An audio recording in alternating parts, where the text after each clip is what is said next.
How can we make you faster? Shoulder mobility is perfect. What is not contributing enough? A little stronger on this side. And how can we make that contribute more to your performance? Their athleticism goes up and the risk of injury goes down. You're the mad scientist. The mad sports scientist. The technology and means to become a better athlete used to be reserved for the most elite, Olympians and professionals. But that is no longer the case. At Velocity Sports Performance in Cherry Hill, New Jersey, cutting-edge training is available to everyone. We can measure all of their metabolic processes as they go.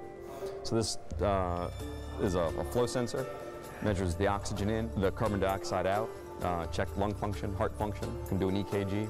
I see a lot of athletes who will come to me, whether they're team sport athletes or endurance athletes, and they'll come to me because something's bothering them. So Matt has had some difficulty breathing when he goes hard. He finds that his top end speed is somewhat limited. We can test them in the environment in which they develop their pain and say, okay, well, we can fix the weakness, we can fix the tightness. So we're going to take him up to his top end speed and see what happens to his body as he gets up to that top end. The subject's vital signs are sent directly to a laptop, and up to the second readings allow Dr. Michael Ross to track each athlete's progress. Well, he's working now.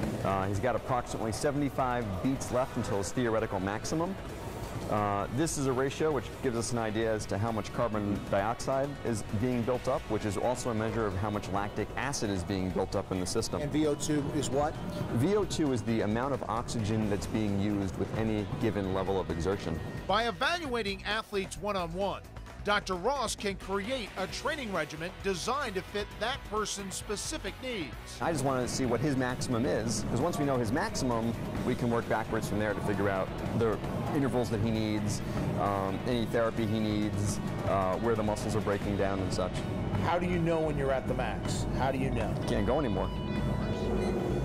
Anaerobically, I'm okay. Aerobically, I struggle. Like, I have a tough time maintaining it for a long period of time. I can do short bursts, sprints and stuff, but over a long period of time, I don't really have much in the tank. I can make him work exactly at that intensity, either heart rate or speed, and I can give him specific times at which he should be able to meet those needs.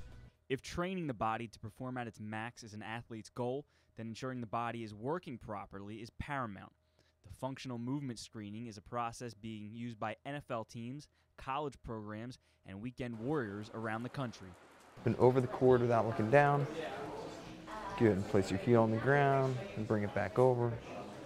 Functional movement screen was originated by Greg Cook and Lee Burton.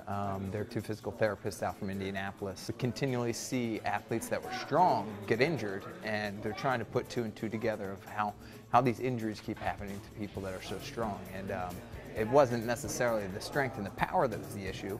It was their baseline fundamental movement patterns, the natural motions that your body has to be able to accomplish in order to be efficient in space. Very good. You got a strong inline stance. Very good. And one more. Nice. We as a company, as trainers, firmly believe in training people's weaknesses, not their strengths. And unfortunately, athletes and everyday lay people that come into exercise often just gravitate towards training their strengths, which is not really that great. We actually need to be working on our weaknesses. So this screening tool really helps you identify whatever those weaknesses are, depending on, again, if you're an athlete or an everyday person. The benefit for athletes, and in today's case, runners from the Haddonfield Running Company, the functional movement screening can correct lingering problems and prevent future injuries. And give me a push-up. If you overstrengthen one movement plane, you'll become deficient in others. So we notice that runners typically are rotationally unstable and laterally unstable as well because they're so strong in just one movement plane. Go as low as you can, as low as you get. And you being a dancer in the past, the natural pattern is for the foot to dorsiflex when you flex the hip. That's your body saying, I can't get my leg up high enough. So what I'm going to do is rotate to generate that motion. Once the evaluation is complete, the trainers assemble a series of corrective exercises that allow the athlete's body to function more efficiently. They see strength increases, they see power and elasticity increases, their athleticism goes up, and their risk of injury goes down. Basically identifying people that are at risk for injury. So what this is telling me is when your legs are in a split stance, like when you're running, your trunk's really working overtime. Good, a little stronger on this side. The tension in the anterior portion of the body here in that muscular system is It's not allowing you to get full thoracic extension, the ability to extend your upper back. And posturally, as a runner, keeping your weight forward like that will help your stride. You're welcome, man. Yep.